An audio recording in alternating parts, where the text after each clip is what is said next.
What if I told you that there is a bomb ticking inside your chest right now, and you actually hold the wire cutters in your hand? You just don't know which wire to cut. Welcome to this special summary episode of The Last Read.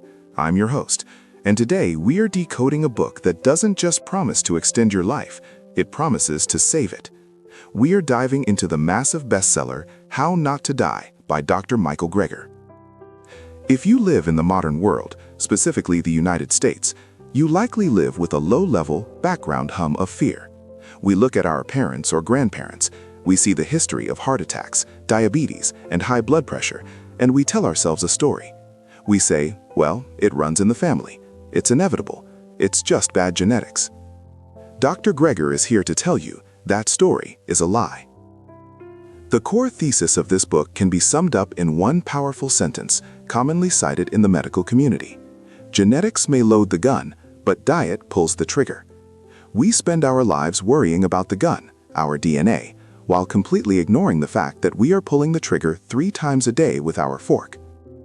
To understand why Dr. Greger is so passionate about this, we have to go back to his origin story. This isn't just dry data for him.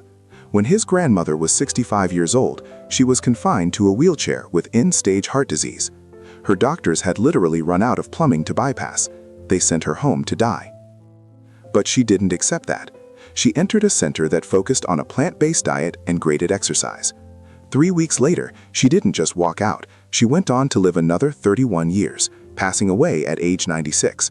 She didn't die of heart disease. She died of old age. That distinction is the heartbeat of this book.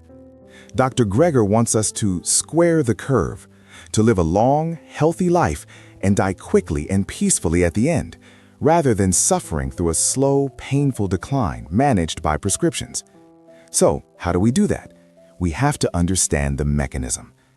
Take heart disease, the #1 killer in the US. Greger describes it as a plumbing problem. On the standard American diet, we are pouring sludge, cholesterol, and saturated fats down the drain. This starts in childhood. By the time we are adults, our pipes are crusted over. But the groundbreaking news is that this is reversible. If you stop damaging the arteries, the body can heal, the plaque can dissolve. The same goes for type 2 diabetes.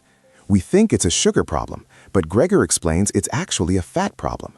Fat gums up the locks on our muscle cells, so insulin can't do its job. Clear the fat, and you fix the lock. But knowing the science isn't enough. You need a plan.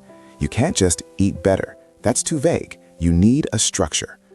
This brings us to the most practical tool in the book, the Daily Dozen. Dr. Greger gamifies nutrition.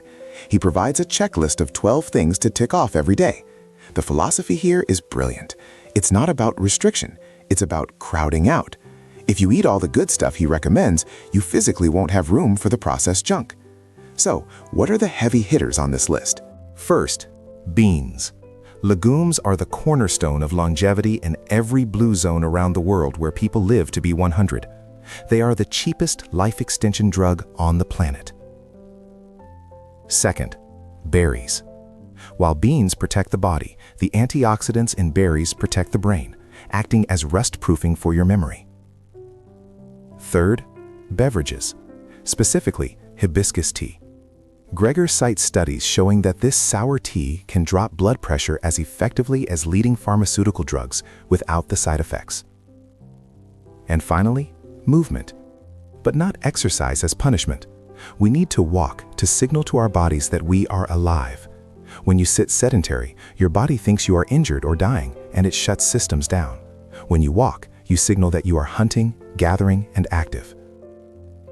Now, looking at the full Daily Dozen checklist can feel intimidating. You might think, I can't hit all 12 every day, and that is where the mindset comes in. Dr. Greger emphasizes progress over perfection. If you hit 3 items today, that is better than 0. If you add walnuts to your oatmeal or swap soda for water, you are winning. The takeaway from How Not to Die is incredibly empowering. You are not a victim of your biology. You are the pilot. You have the power to stop the ticking bomb inside your chest, and the tools you need aren't found in a pharmacy. They are waiting for you in the produce aisle. Thank you for listening to this summary on The Last Read. If you want to dive deeper into the thousands of citations and the full science, the link to buy the book is in the description.